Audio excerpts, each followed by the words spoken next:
Welcome, everyone, and thank you for taking the time to join Cobalt Blue Holdings Investor Webinar.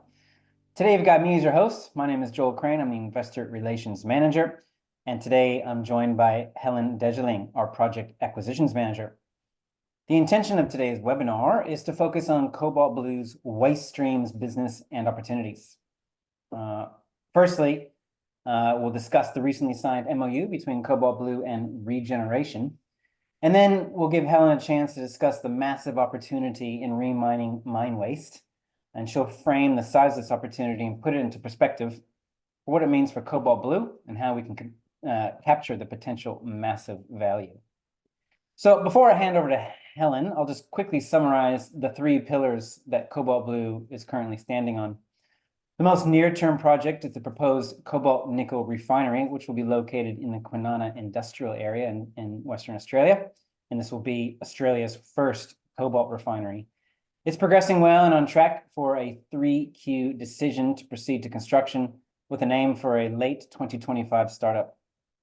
We've also got the Broken Hill Cobalt Project, a mine that once developed will be one of the largest outside of Africa. And then thirdly is our waste streams project, obviously the centerpiece for today.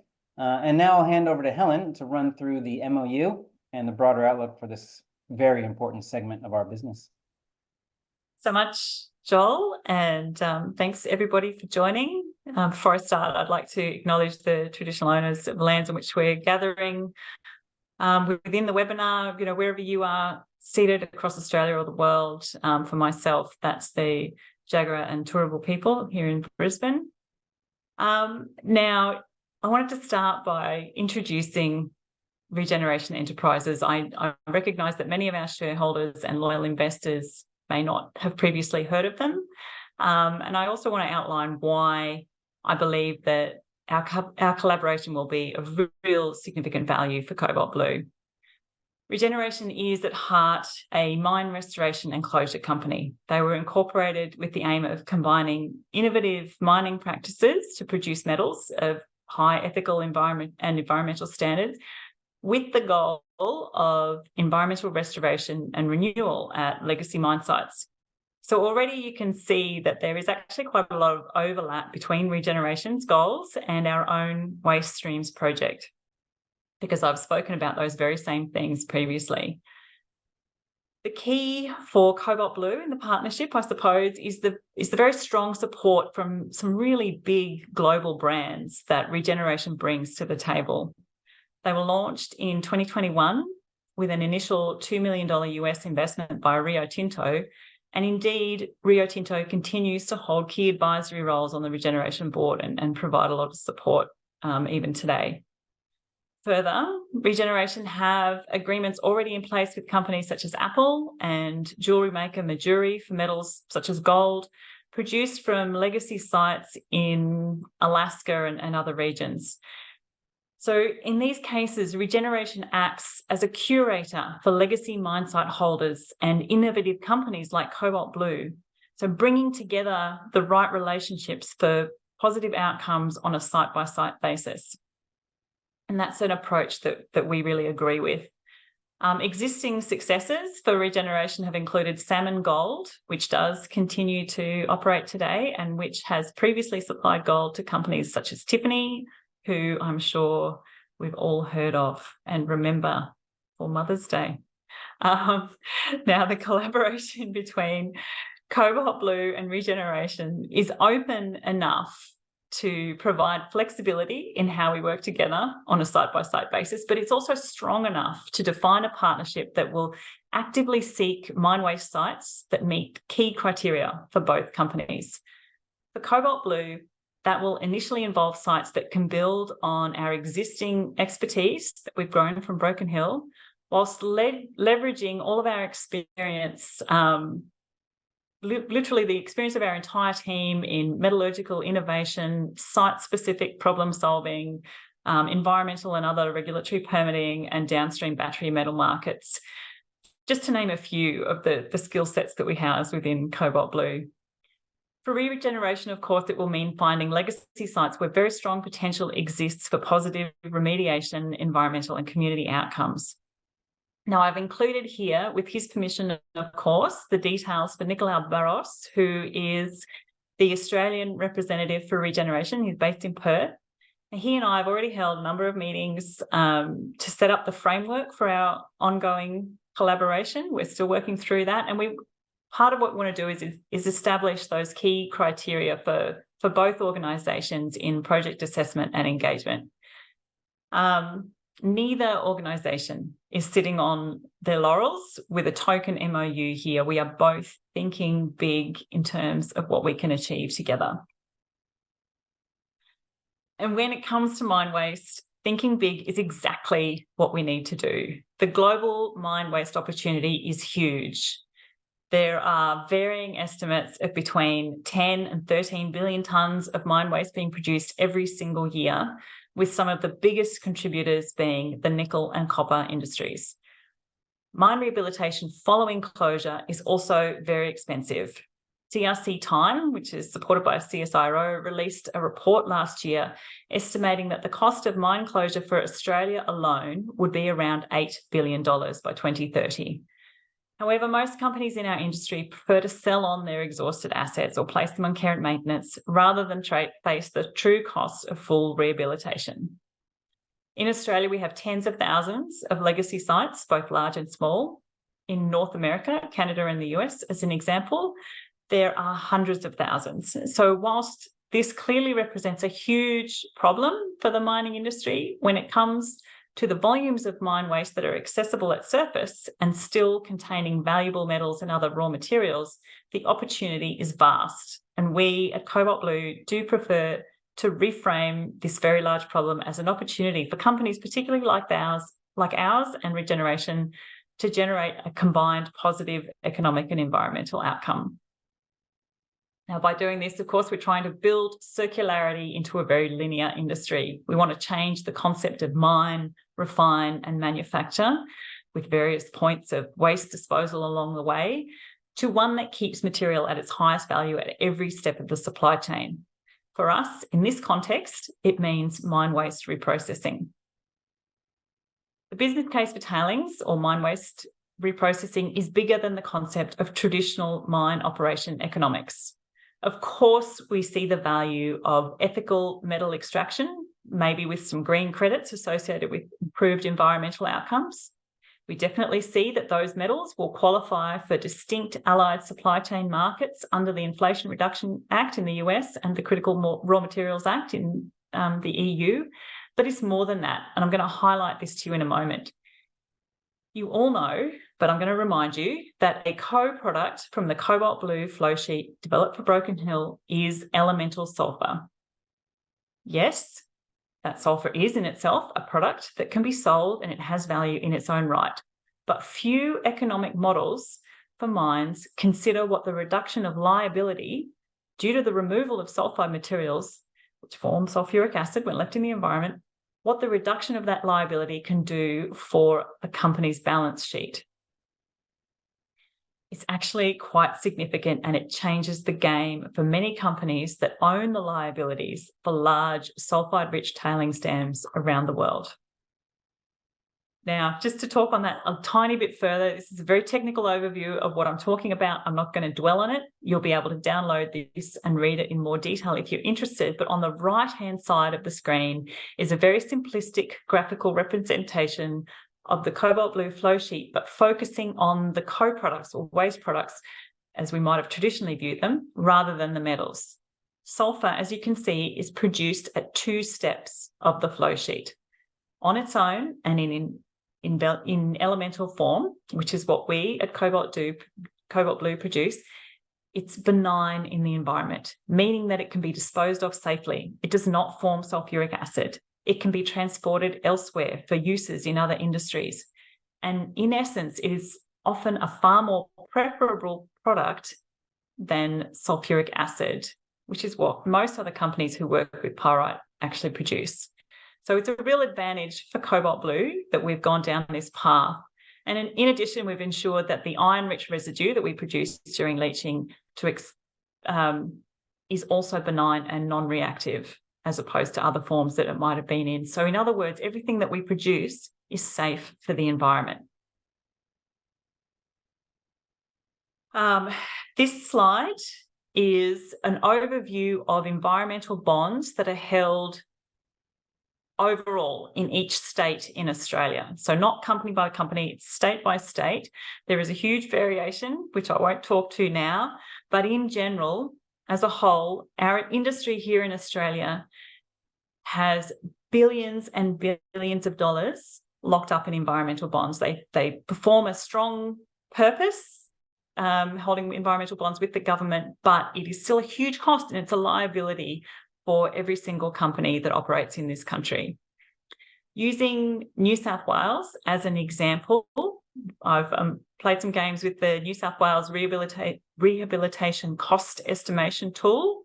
And you can see, if you go through the steps of that tool, you can see that the way the environmental bonds are calculated for a tailings dam is based on the potential for acid production in that tailings dam.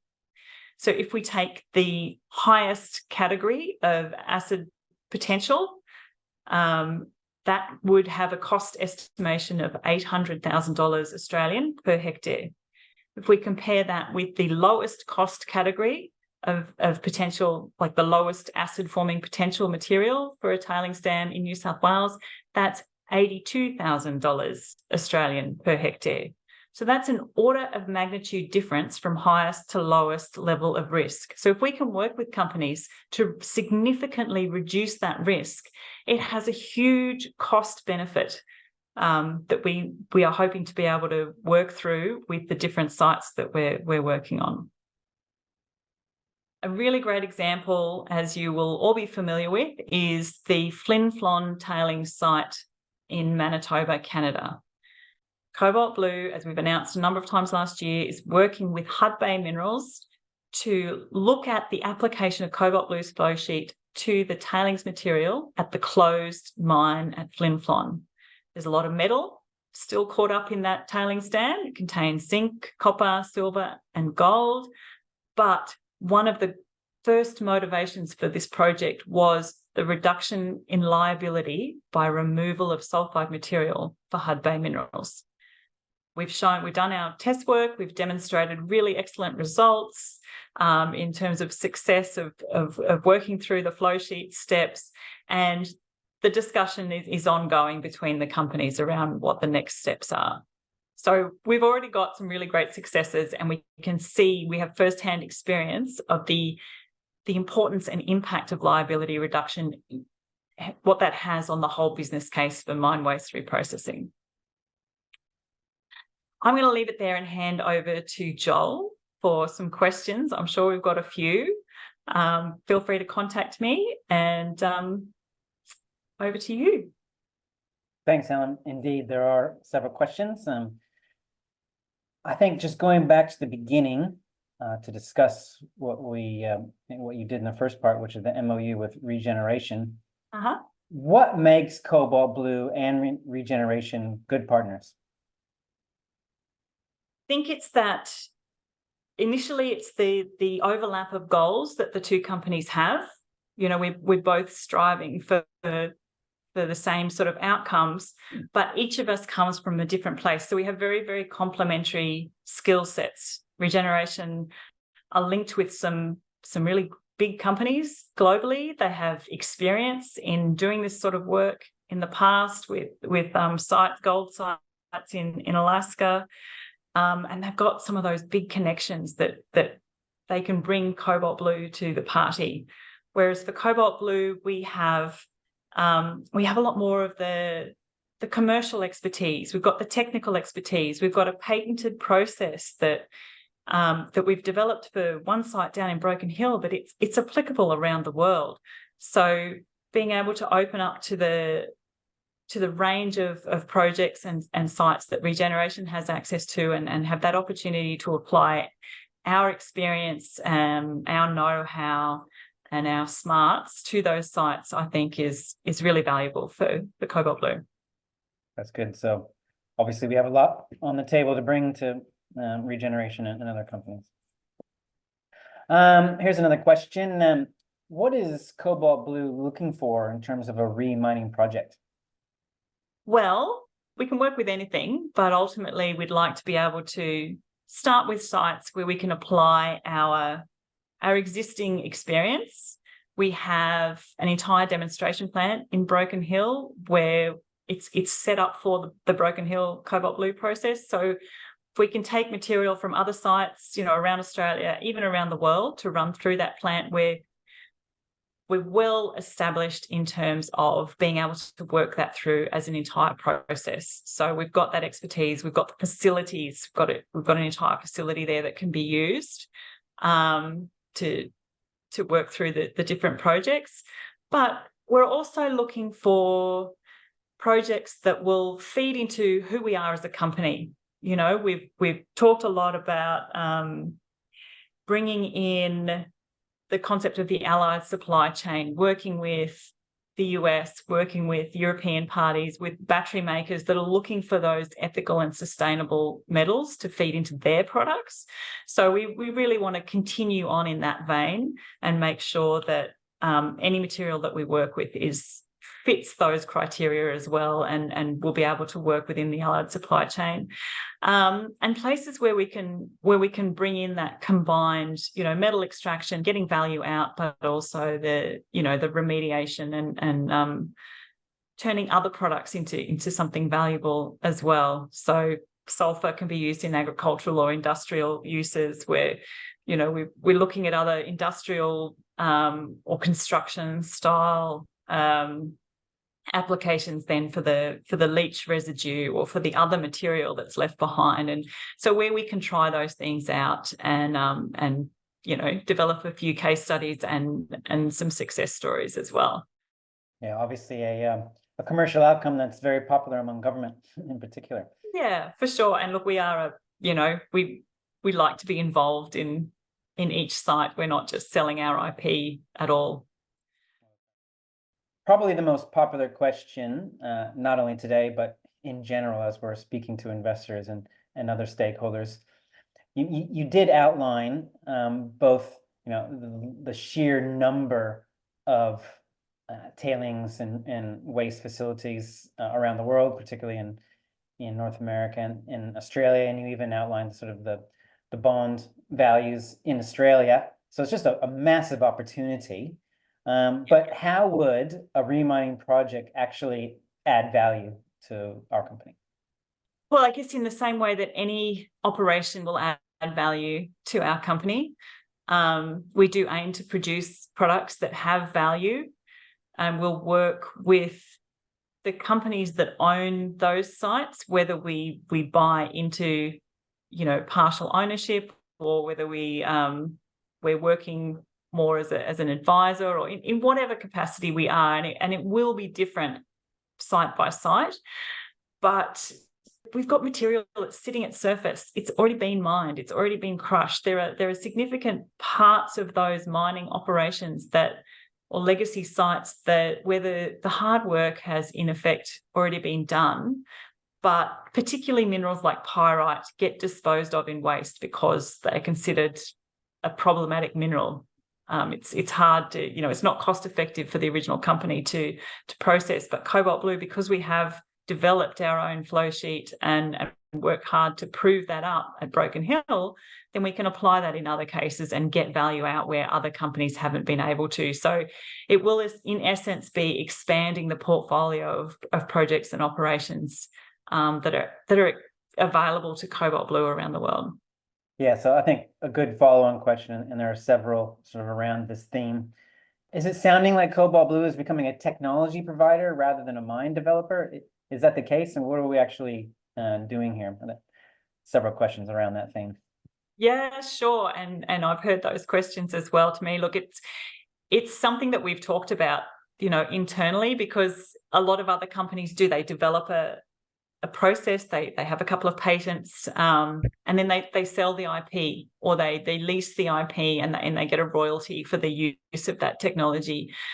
That is not at all what Cobalt Blue wants to do. We want to be involved in every project. We want to be part of the solution. Every project is going to be different. The characteristics of the ore at Broken Hill, and not even if it's pyrite involved with some cobalt and nickel in it, they're still going to have different characteristics at other mine sites, and we want to be part of the team that works out how to work on those problems, how to get the metal value out for the best outcomes for all the parties involved. We do know that it's going to be a very collaborative venture because we're talking about sites that are already owned by somebody else.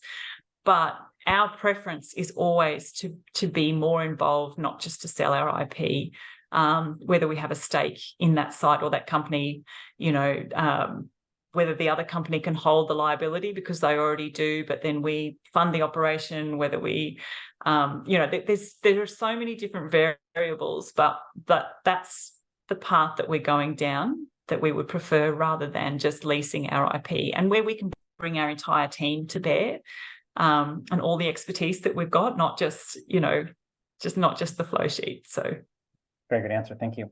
Look, we have run over our allocated time, but I do want to ask you one more question that also is quite popular. You did sort of outline a current project we have with Hudbay up in northern Canada. Where's Cobalt Blue's next waste stream project going to be? Oh, well, that's a really good question. I'd like to know too. We are actively working on a number of key jurisdictions around the world. So within Australia, obviously, we're an Australian company. We are familiar with our region, with our neighbours, with sites in Australia. So we have some very strong connections with companies here in Australia.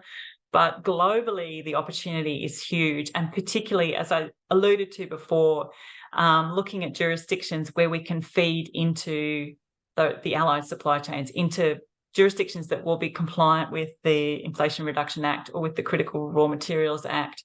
So one that's very attractive for us is the Iberian Pyrite Belt in Spain. It would be great to be able to then have a European domestic source of not only some critical minerals, but also some sulfur. And, mining is Europe is not as familiar with mining as Australia is, even though they have thousands of years of history.